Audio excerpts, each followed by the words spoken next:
Bom dia, igreja. A graça e a paz do Senhor, amém? Bom que você está aqui para a gente cultuar junto ao Senhor.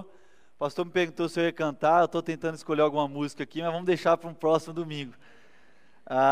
Que bom, que privilégio estar aqui compartilhando a palavra de Deus, mais uma manhã. E que tudo que eu falar aqui, eu sei que eu não vou falar nada de novo, mas eu vou tentar, e eu creio que quando Deus nos escolhe para o ministério, isso diz a respeito a mim e a você, porque Pedro vai dizer que não existe mais um sacerdote, não existe mais um guru, não tem mais isso. Você é o sacerdócio real. Nós somos a nação santa. Então, nós temos um poder, né? Não temos um gamegamerrá, né? Mas nós temos um poder, que é o Espírito Santo de Deus em nós.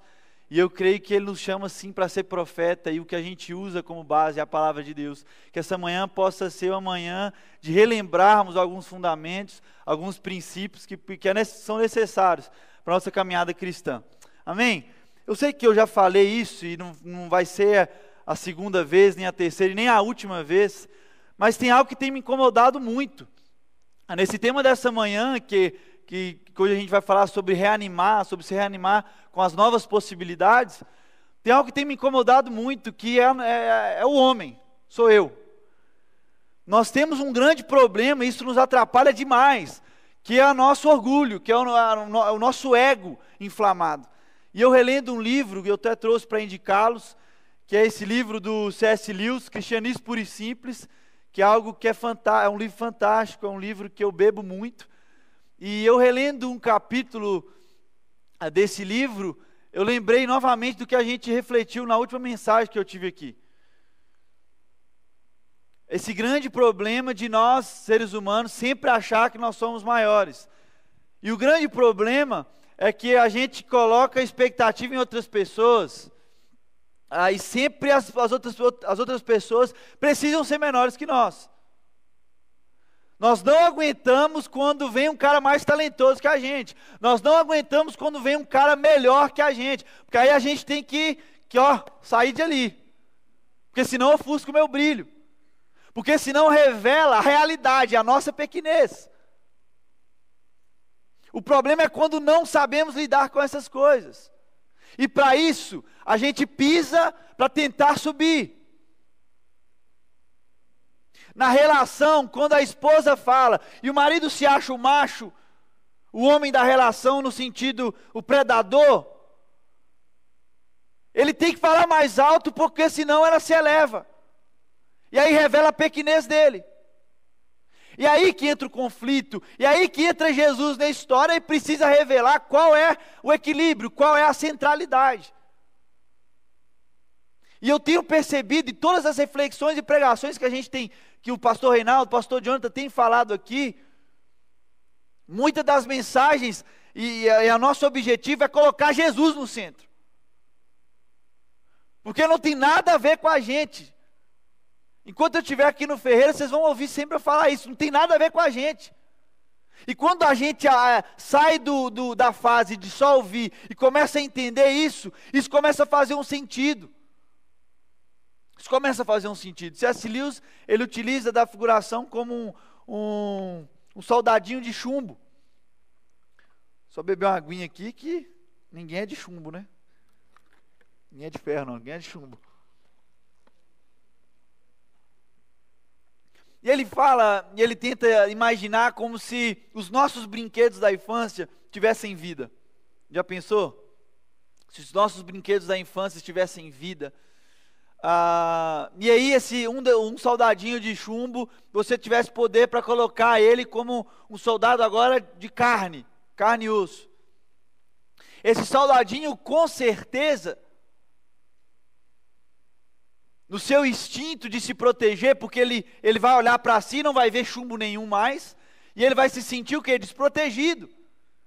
Então se você é o dono, se você transformou ele em carne, ele vai querer fazer o quê? Te matar. Te matar para se defender, porque ele vai pensar que você quer matá-lo. E ele faz essa figuração, ele compara como a mesma coisa como Deus. E é diferente, porque Deus, ele se faz homem. Deus se faz homem através de Jesus, e ele, mesmo sendo totalmente Deus, parte da Trindade, ele se faz 100% homem, e ele tem fome, tem sede, passa necessidades. Não sei se Jesus queria casar ou não, mas eu quero. E esse livro, ele tem uma parte que eu quis ler com vocês aqui, que vai dizer o seguinte: assim, num caso particular, a humanidade chegou, por assim dizer, aonde tinha de chegar, passou a vida de Cristo. Então Cristo se revela como Deus. Então Cristo, ele é o próprio exemplo, ele atinge o nível máximo, dizendo o seguinte: siga-me, eu me fiz homem, então sejam homem como eu, sejam homem como o próprio Cristo.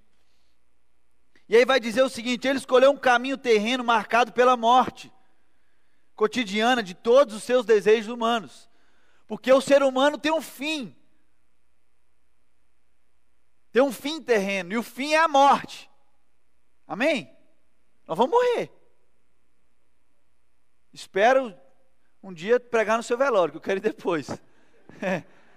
Mas nós vamos morrer, não tem jeito, não vai escapar. E aí vai dizer o seguinte, que Jesus, sabendo da morte, ele escolheu os piores jeitos de morrer dia a dia. Ele escolheu primeiro a pobreza, ele escolheu a incompreensão da sua própria família, a traição dos seus amigos íntimos, a zombaria e o espancamento das mãos da polícia e a execução mediante tortura. E então, depois de ser morto de certa maneira a cada dia, né? De morta a criatura humana que nele havia, por ser unida ao divino Filho, voltou de novo à vida. O homem em Cristo ressuscitou, não apenas o Deus. O que ele quer dizer com isso? Jesus, ao assumir essa tarefa de homem, ele escolhe participar das piores coisas, cara.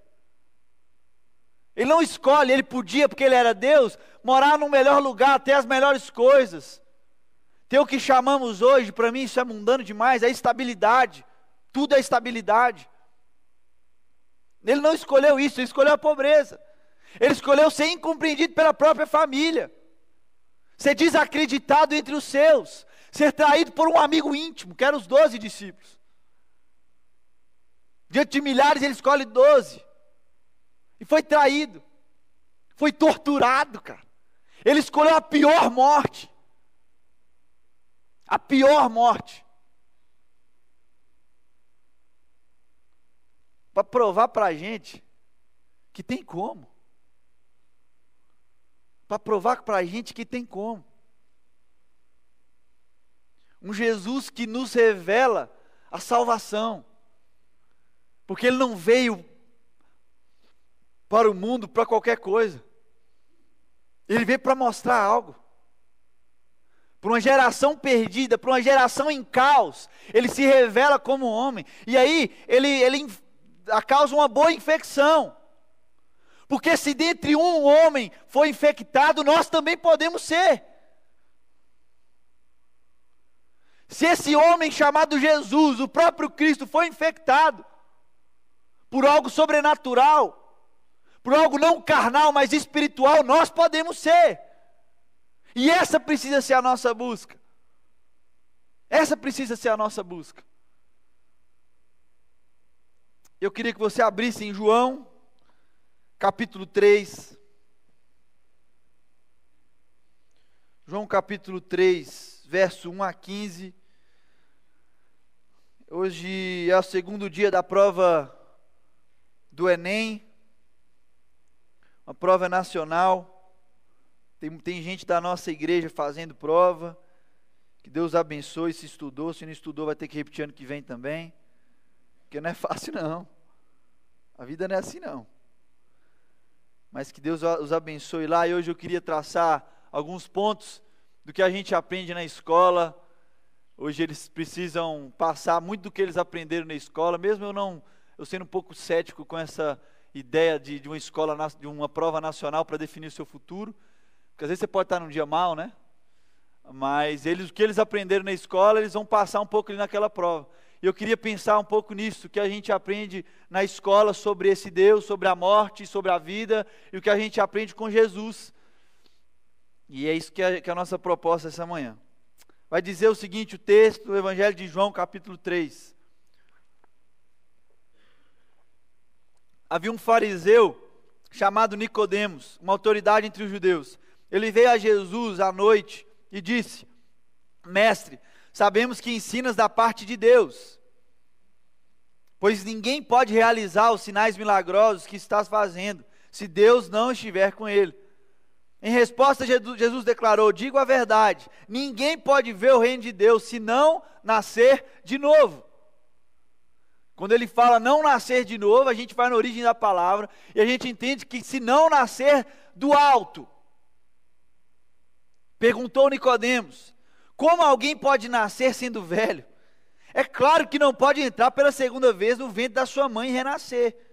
Respondeu Jesus: digo a verdade, ninguém pode entrar no reino de Deus se não nascer da água e do Espírito. O que nasce da carne é carne, mas o que nasce do Espírito é Espírito.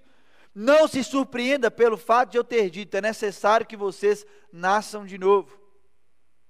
O vento sopra onde quer. Você o escuta, mas não pode dizer de onde vem, nem para onde vai. Assim acontece com todos os nascidos do Espírito. Perguntou Nicodemos: como pode ser isso? Disse Jesus: você é mestre em Israel e não entende essas coisas? Asseguro que nós falamos do que conhecemos e testemunhamos do que vimos, mas mesmo assim vocês não aceitam o nosso testemunho. Eu falei de coisas terrenas e vocês não creram. Como crerão se eu falar de coisas celestiais? Ninguém jamais subiu ao céu, a não ser aquele que veio do céu, o Filho do Homem. Da mesma forma como Moisés levantou a serpente no deserto, assim também é necessário que o Filho do Homem seja levantado, para que todo que nele crê tenha a vida eterna.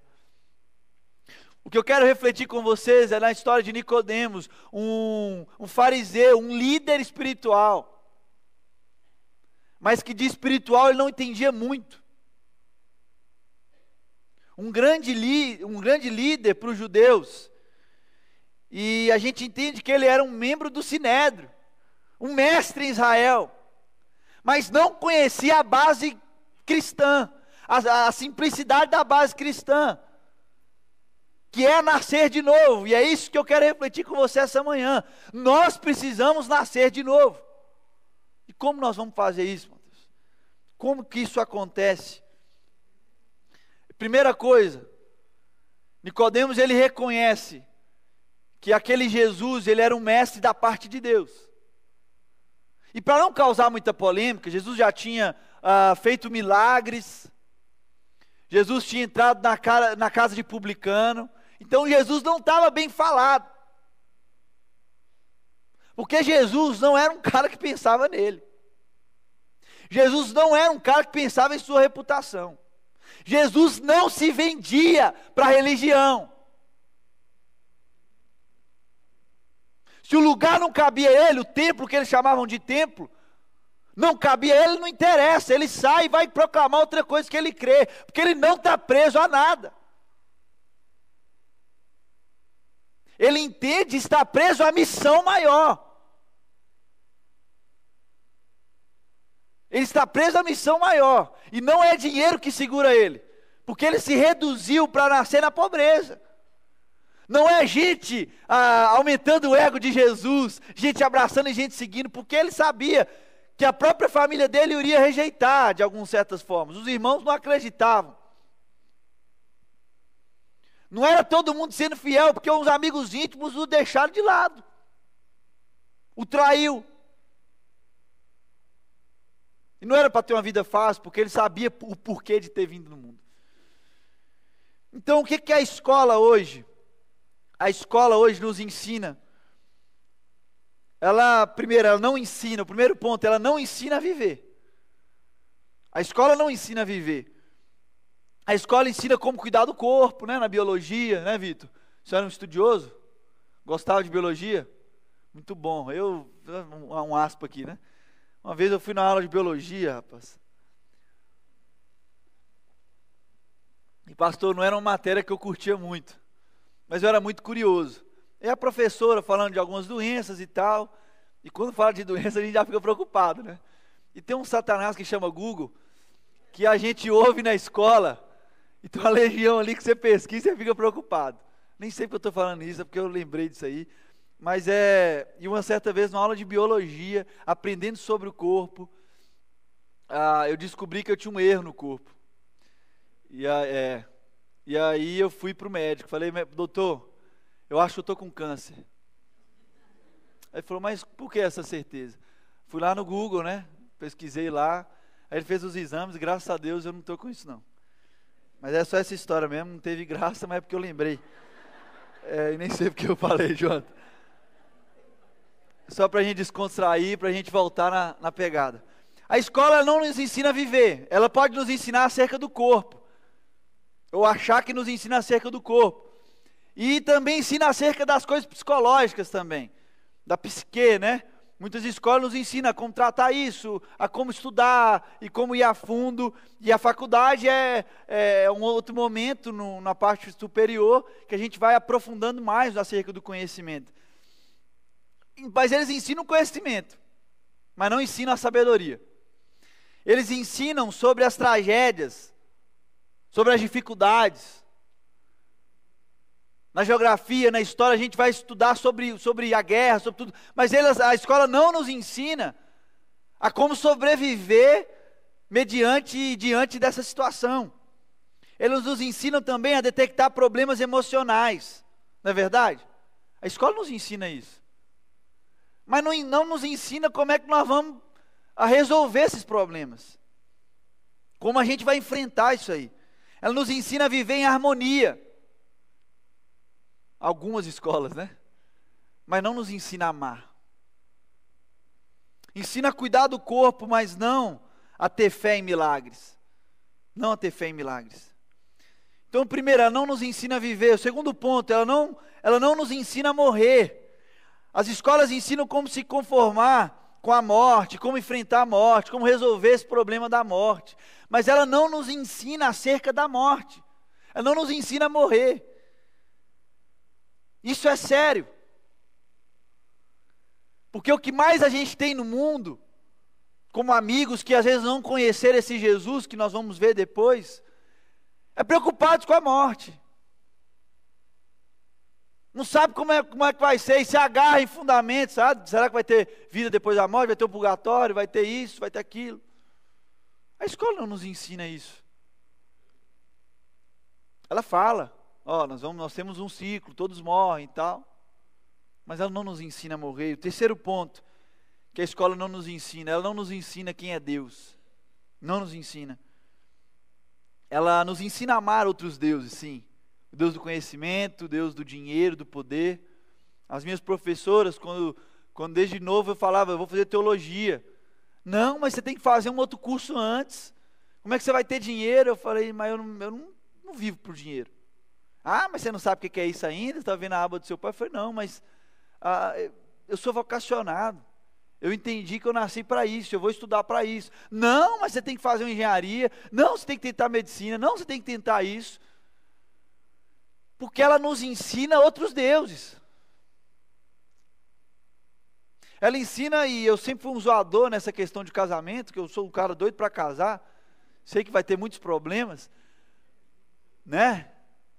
Mas eu sempre fui assim, ela sempre falava isso. Mas vocês querem casar, mas tem que ter estabilidade para casar, e aí? Vai fazer teologia? E eu falei assim, minha vida não tem a ver com isso. Não é por aí, eu não entendo por aí. A minha cosmovisão acerca da palavra não é por aí. E aí ela ficava sem argumento. E no final falava, mas eu acho que você tem que fazer antes. Porque a escola não nos ensina isso. Não nos ensina mesmo. A escola, ao contrário, ela ensina sobre o poder da energia, né? A gente vai estudando a física, a gente vai estudando as coisas, o poder da energia. E se a energia fosse poderosa desse jeito, a gente poderia ser maior que Deus. Mas não tem nada a ver com isso. A escola também nos ensina sobre o deísmo, né?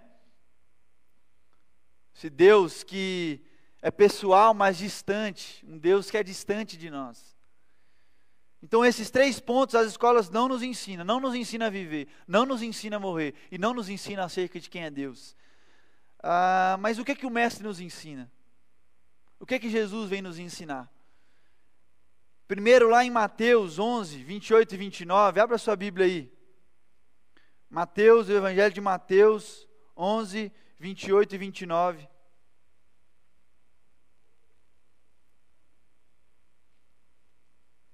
Vai dizer o seguinte: venham a mim todos que estão cansados e sobrecarregados, e eu darei descanso a vocês.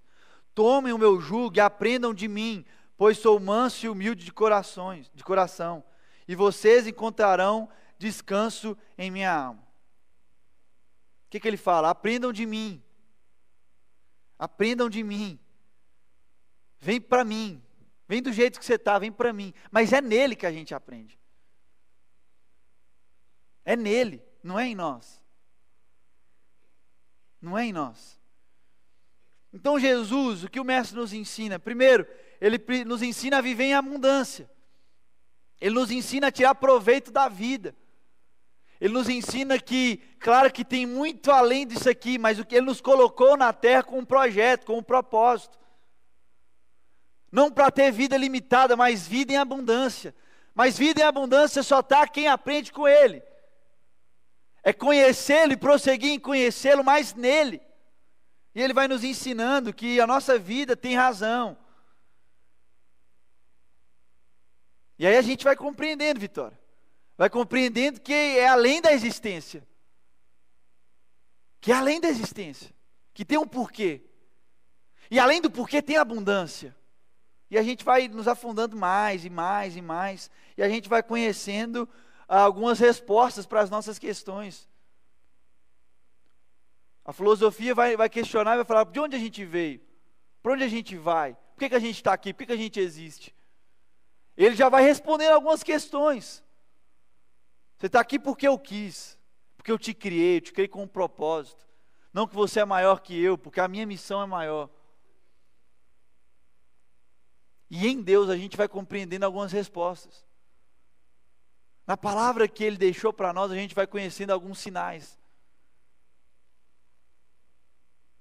E a gente vai começando a compreender acerca da vida. A gente vai entender que nós somos vasos sem valor algum mesmo. A gente vai entender que na relação há choque. Mas tem como viver na relação. A gente vai entender que tem como eu suportar um ao outro. Tem gente que é difícil suportar, não é? Eu sou um cara chato assim, sabe? Eu tenho pessoas que ficam muito perto de mim, sabem que eu sou bem curioso, insistente, chato. Mas a gente tem que suportar um ao outro. No casamento a gente precisa suportar um ao outro. Os nossos filhos, nós precisamos saber suportá-los e ele também suportar os pais. Não é verdade? Mas é na palavra que a gente começa a encontrar respostas. E ele ensina acerca da vida. E ele fala, tem um propósito. Ele nos ensina também acerca da morte, ele nos ensina a morrer. E ele nos oferece assim a vida eterna. Ele nos oferece a vida eterna. E para adiantar tudo, ele fala: amigão, eu venci a morte. Se eu venci, você também pode vencer. Eu venci a morte. Eu me fiz como homem. Sendo Deus, eu me fiz como homem. Vivi como você. E eu venci a morte. Estejam prontos para suportar toda a dor, porque eu venci e passei por tudo isso. E eu não só venci porque eu era Deus, porque eu era 100% homem também. Aquilo que eu falei no início. Aquele homem que um dia foi infectado, e nós precisamos ser infectados como ele. Essa boa infecção. Se eu venci, olhe para mim. Olhe para mim, começa a me seguir. Começa a entender e compreender um pouco mais sobre a vida. E também não é só a vida que eu vim falar, mas é da morte. Eu quero te ensinar a morrer. Nessa manhã, para você que está aqui, velho de igreja, ou recente de igreja, ou novo convertido, ou um cara que nem conhece às vezes Jesus, sabe que ele foi um cara que morreu na cruz aí? Eu quero te dizer que ele nos ensina a morrer. Jesus veio nos ensinar a morrer. Mas para morrer a gente precisa nascer de novo. Não nascer de novo na barriga da sua mãe, porque não tem como. Mas nascer do alto. E como a gente faz para nascer do alto? Como a gente faz para nascer do alto? Hein? Fica aí na sua memória aí. A morte para ele, irmão, meu amigo, a morte para ele não é um fim.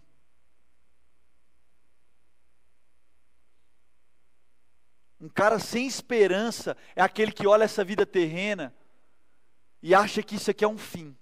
Desculpa. Jesus, se a escola nos ensina isso, Jesus vem dizer o seguinte: se a escola vem nos ensinar isso, ó, é trabalho, dinheiro, isso, para negócio, você vai morrer. É um ciclo, Deus ensina completamente diferente. Ele ensina a viver e ele ensina a morrer também. E quando ele ensina a morrer, ele vai dizer o seguinte: essa vida terrena não é um fim, é apenas um começo. O que nós estamos vivendo nessa terra é apenas um começo, Vitor, para o que Ele tem preparado para nós.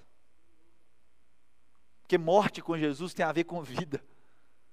E a vida dele não é de 100 anos, 80 anos, 60 anos, não. É vida eterna. É vida eterna. E é só em Jesus que a morte encontra o seu sentido real, que é a vida. A morte não pode nos assustar, a morte não pode nos assombrar. Porque para quem aprende com Jesus, quem é aluno de Jesus, entende que morte é vida. E é vida eterna.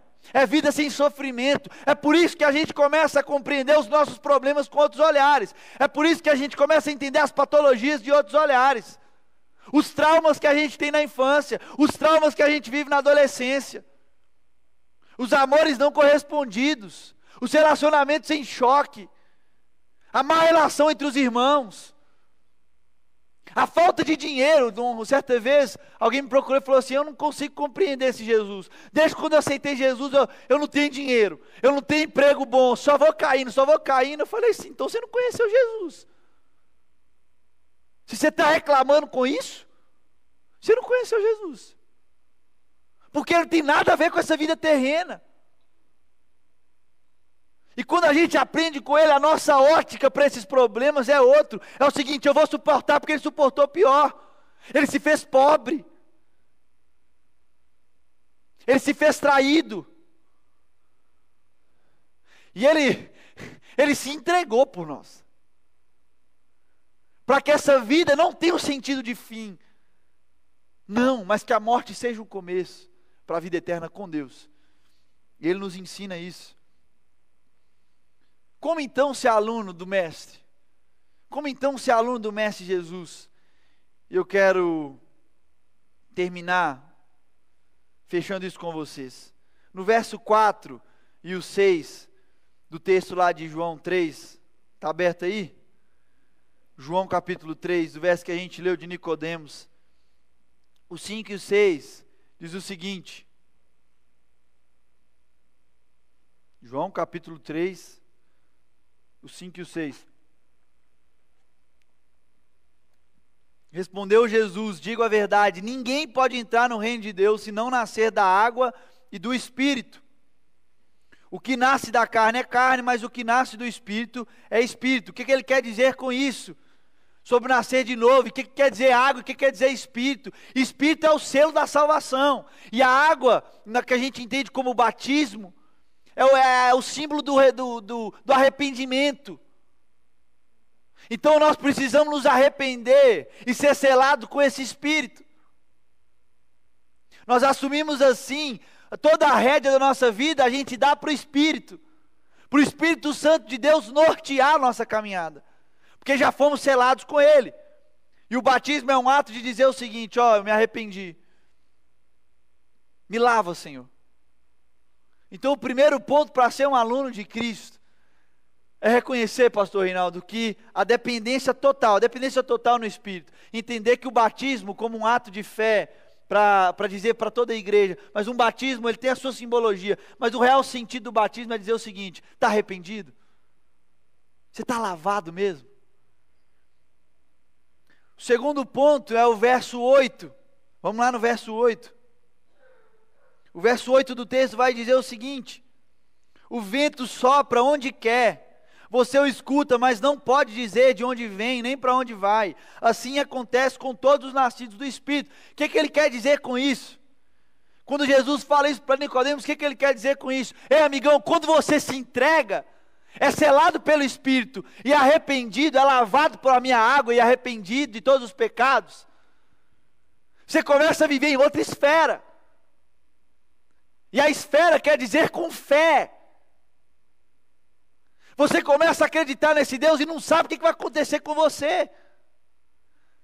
É como um vento que você não sabe de onde veio, de onde vai, mas tem a certeza que está sentindo.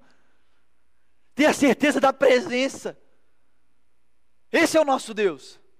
E Ele vem nos ensinar isso.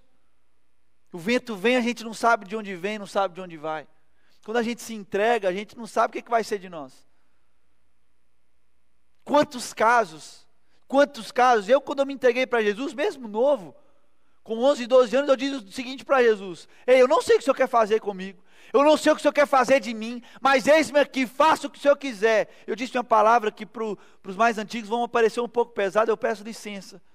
Eu disse assim para Deus: arregaça comigo, tira toda a estrutura, como o limão quando a gente vai fazer uma limonada, como a gente já fez aqui, como a gente vai fazer um suco de laranja, me faz um bagaço, tira tudo de mim, faz do teu jeito. Eu não sei de onde vai surgir as coisas, eu não sei para onde eu vou, mas eis-me aqui, faz de mim o teu querer, me leva para os lugares onde o Senhor quer, para fazer do jeito que o Senhor quer. Isso precisa estar real na nossa mente, para quando a gente passar dificuldade na nossa família, a gente entender por que nós estamos vivendo, entender o nosso projeto. Se está faltando dinheiro, a gente está, sabe? Oi, espera aí, eu vou batalhar, vou buscar, mas quem provém não sou eu não. Quando eu me entreguei, eu não sabia de onde ia vir, de como ia acontecer. Estou ansioso, o que eu faço? O sopro do Espírito, é o Espírito Santo. Mas nós precisamos ter fé, No 14 e o 15, vai dizer o seguinte, 14 e o 15, e vamos ler o 16 também, que é bem conhecido, né? Da mesma forma como Moisés levantou a serpente no deserto, assim também é necessário que o Filho do Homem seja levantado, para que todo o que nele crê tenha a vida eterna. O que ele está falando com isso? Da morte desse próprio Jesus. 16, porque Deus tanto amou o mundo, de tal maneira que deu o seu Filho único, Filho unigênito, para que todo aquele que nele crê não pereça, mas tenha vida eterna. O que ele quer dizer com isso? Você precisa reconhecer que Jesus morreu na cruz por mim e por você, para que o nosso fim não seja a morte, mas para que a morte seja um começo.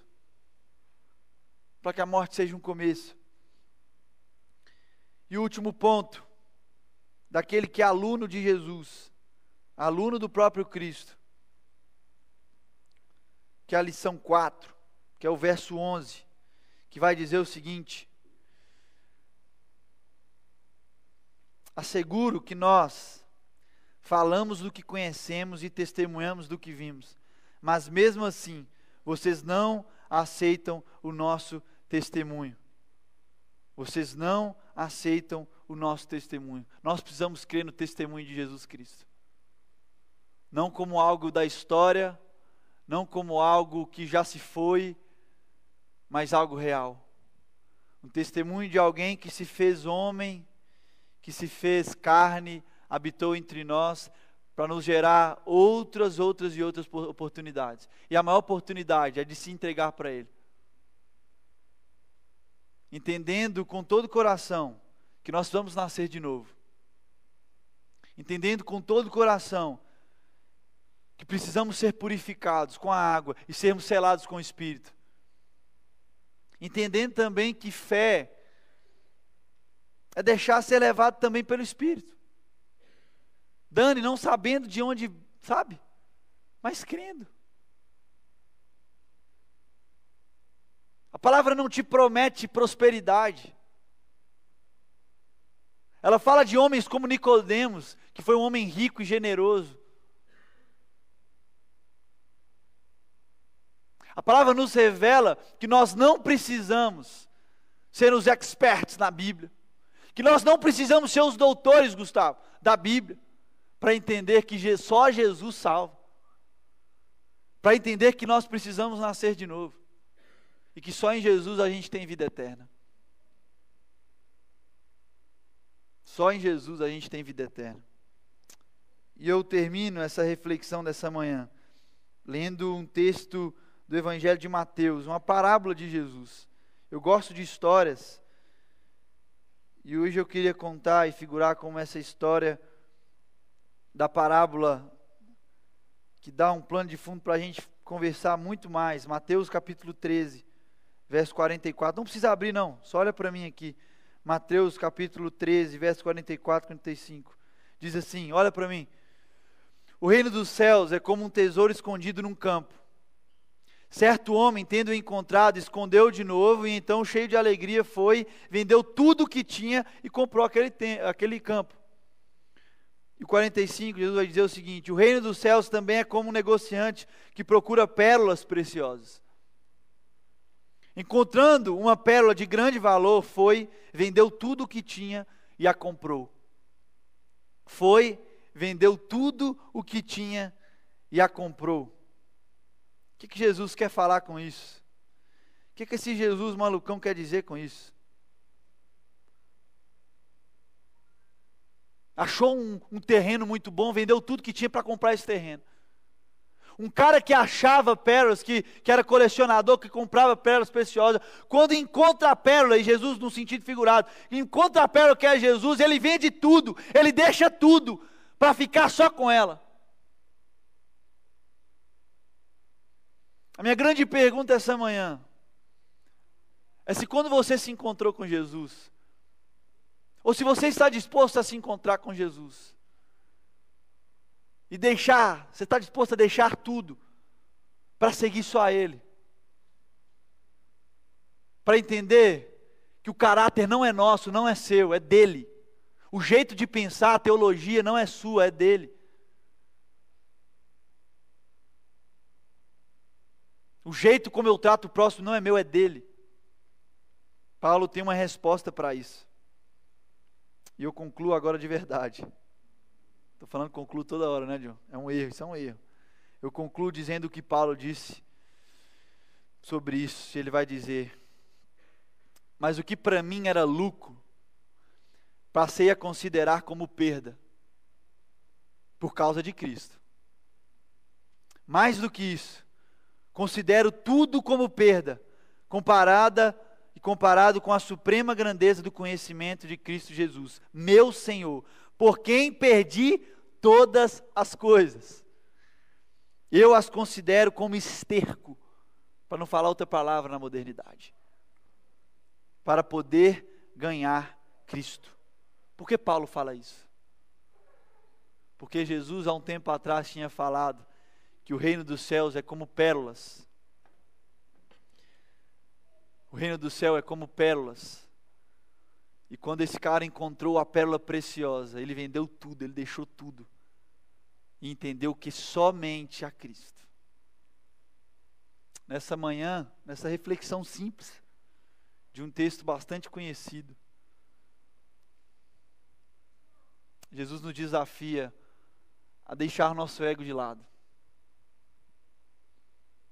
a deixar o nosso orgulho de lado, a deixar as coisas que para nós convém,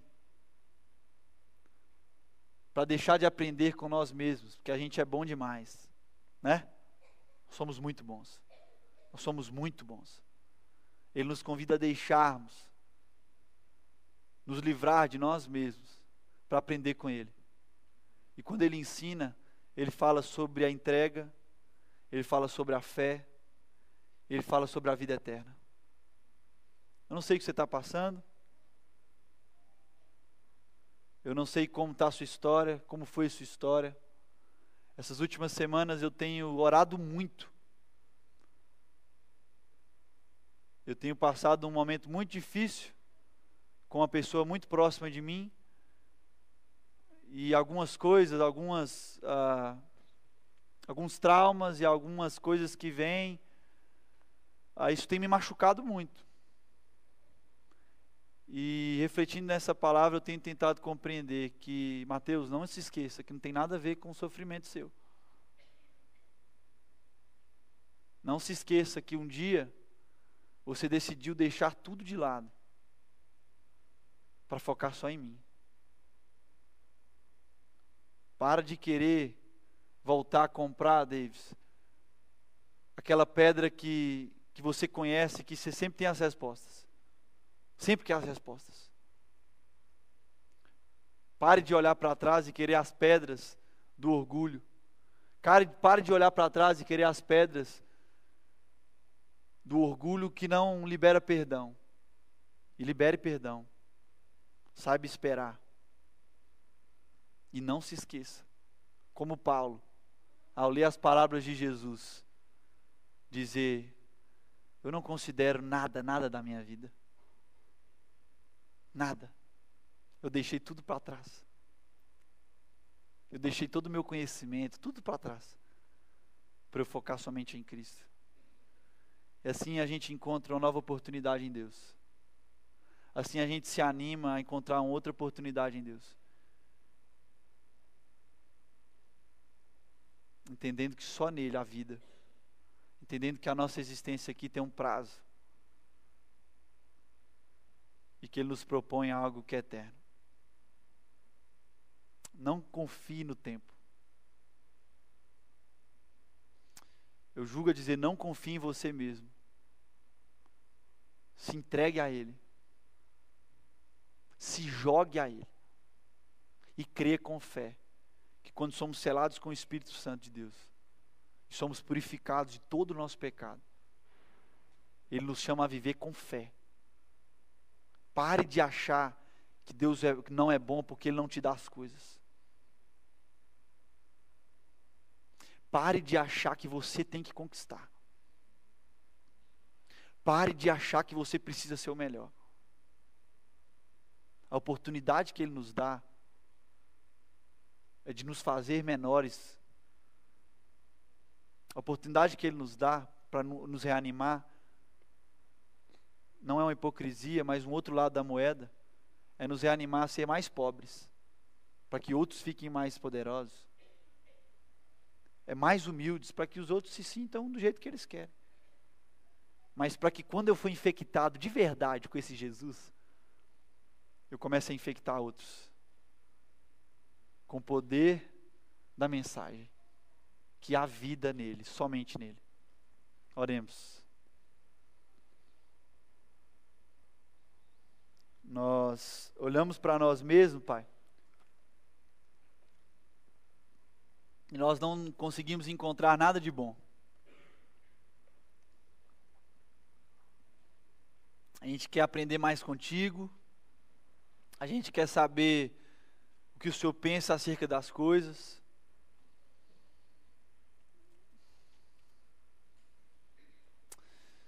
Mas nós não queremos ser uma igreja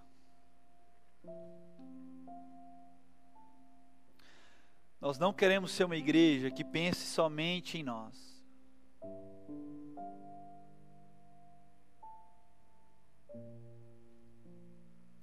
Nós não queremos ser uma igreja lotada de gente como essa manhã, achando que o culto é só uma recarga de bateria.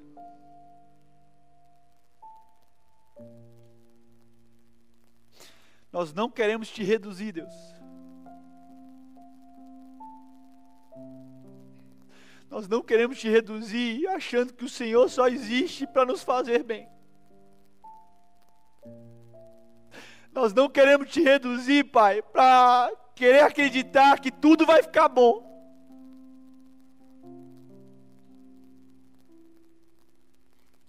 A Tua palavra não nos ensina a te buscar para que as coisas se tornem do jeito que a gente quer. Para que não venhamos passar com problemas em casa, problemas financeiros, crises e dificuldades que aos nossos olhos nunca irão se resolver. Nós não queremos te usar para isso, Deus. Não deixe que esse povo se perca, Pai.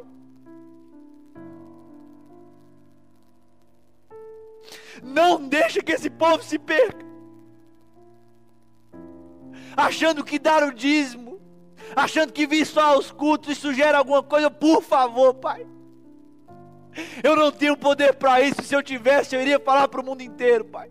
Mas só o Senhor tem poder, Deus. Só o Espírito Santo de Deus tem poder para abrir os olhos dos cegos. Só o Senhor tem poder, Pai, para ser revelado na vida deles, Deus. Então que essa manhã seja uma manhã de renovo, de reanimar, ser menos, de reanimar, nos lembrarmos que não tem nada a ver com hoje, que só estamos aqui porque um dia o Senhor soprou o teu fôlego, que só estamos aqui porque um dia o Senhor nos enviou o teu Filho amado, e Ele sofreu por nossas causas, por nossos pecados, mas para oferecer algo muito maior, que é vida eterna, que é vida para sempre, Deus. O Senhor saiu daquele túmulo com a convicção que pessoas iriam se entregar, mas a decisão é nossa, Deus. Mas não nos deixe cair pela religião, nos livre de nós mesmos, Pai. Eu tenho orado por isso, o Senhor sabe disso. Eu, como um profeta do Senhor essa manhã, Pai, eu sei que existem pessoas, eu não estou sendo artista aqui, Pai, o Senhor me conhece. O Senhor me conhece do mais íntimo do meu ser. Mas pessoas precisam entender isso, Pai.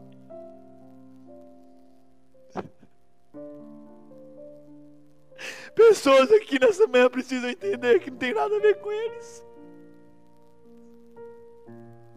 que o Senhor não é um amuletinho, Pai, para que a nossa vida se torne algo bom para nós.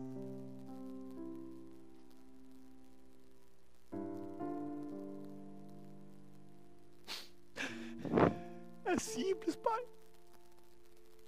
mas a gente sabe que é difícil. Não nos deixe colocar o Senhor como amuleto para nós, Pai. Nos livre disso.